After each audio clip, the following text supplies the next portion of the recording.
ગુજરાત એટીએસે સુરતના ગ્રામ્ય વિસ્તારમાંથી 51 કરોડ રૂપિયાની એમડી ડ્રગ્સ બનાવતી ફેક્ટરી ઝડપી છે અને આ મામલે 3 વ્યક્તિની અટકાયત પણ કરી છે।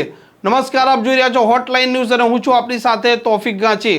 ગુજરાતમાં ઘણા સમયથી એમડી ડ્રગ્સ છે તે પકડાઈ રહ્યું છે અને પેડલરો પણ બેફામ બની રહ્યા છે, પરંતુ જે ગુજરાતની પ્રાઇમ એજન્સી એટીએસ છે તે સક્રિય રહેતી હોય છે અને આજે તેમણે સુરતના પલસાણા તાલુકાના એક ગામમાંથી દર્શન ઇન્ડસ્ટ્રીઝ નામની જે જગ્યા છે ત્યાં પતરાના શેડમાં એમડી ડ્રગ્સ બની રહ્યું હતું તે માહિતીના આધારે તેમણે રેડ કરી હતી અને 51 કરોડ રૂપિયાના સાથેની આ ફેક્ટરી છે તે ઝડપાઈ ગઈ છે।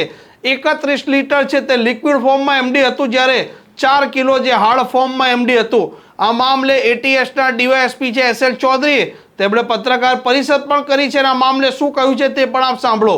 એટીએસના પોલીસ અધિકારીઓને બાતમી ક્લિયર મળેલ છે કે સુરત રૂરલમાં એક મેફેડોન બનાવતી ફેક્ટરી ચાલતી હોવાના બાતમી આધારે જે બાતમી સિનિયર અધિકારીને આપવામાં આવેલી, ત્યારબાદ એક ટીમનું ગઠન કરવામાં આવેલું, જેમાં PI VN Vaghela, PI CH Panara, PSI BD Vaghela, Ravi Vadhvana, PSI MN Patel, YG Gurjar, એમ 5 સબ ઇન્સ્પેક્ટર અને 2 પોલીસ ઇન્સ્પેક્ટરની ટીમ તૈયાર કરવામાં આવેલી અને જે જગ્યાની ઇન્ફોર્મેશન હતી એ જગ્યા ઉપર રેડ કરવામાં આવતા 31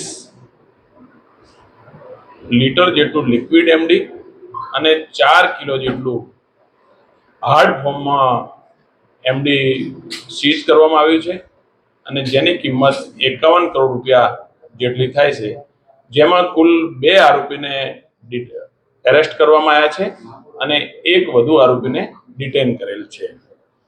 આ જે હકીકત છે એની અંદર જે પકડાયેલ આરોપી છે સુનિલ રાજનારાયણ યાદવ અને વિજય ગજેરા, ડિટેન કરેલ જે આરોપી છે એ હરીશ કોરાટ છે।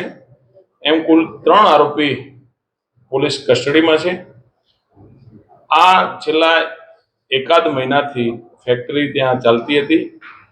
આ એક ઇલેક્ટ્રિક એન્જિનિયર છે આરોપી અને બીજો એક કેમિકલ ટ્રેડિંગનો ધંધો કરે છે, સાથે મળી અને આ મેન્યુફેક્ચરિંગ પ્લાન્ટ ચલાવતા હતા। જે હકીકત આધારે એટીએસ તરફથી રેડ કરવામાં આવી છે અને કાયદેસરની કાર્યવાહી કરવામાં આવી છે। આજે એઓને કોર્ટમાં રજૂ કરવામાં આવશે। આજે 3 આરોપીઓ છે, જેમાં સુનિલ યાદવ છે તે રો મટીરિયલ લાવતો હતો, વિજય ગજેરા છે જે પોતે ઇલેક્ટ્રિકલ એન્જિનિયર છે અને તે પોતે માસ્ટર માઇન્ડ માનવામાં આવે છે, જ્યારે ત્રીજો વ્યક્તિ છે હરેશ કોરાટ તે આમને કામ સોંપવામાં આવતું હતું તે કામ કરતો હતો। 1.5 મહિનાથી ચાલી રહેલી ફેક્ટરીમાં તેમણે 4 કિલો એમડી બનાવ્યું હતું અને મુંબઈના કોઈ સલીમ સૈયદ નામના વ્યક્તિને મોકલ્યું હતું। આ મામલે એટીએસની ટીમ આ સલીમ સૈયદને પકડવા માટે મુંબઈ નીકળી ચૂકી છે અને 20,000 રૂપિયાના ભાડે લીધેલો આ જે શેડ હતો તેના શેડ માલિકની પણ એટીએસ પૂછપરછ કરશે તેમ આ ડીવાયએસપીએ જણાવ્યું છે। આ પ્રકારની ક્રાઇમ સ્ટોરી જો આપણને પસંદ આવતી હોય તો આ હોટલાઇન ચેનલને સબસ્ક્રાઇબ અને શેર કરવાનું ભૂલતા નહીં।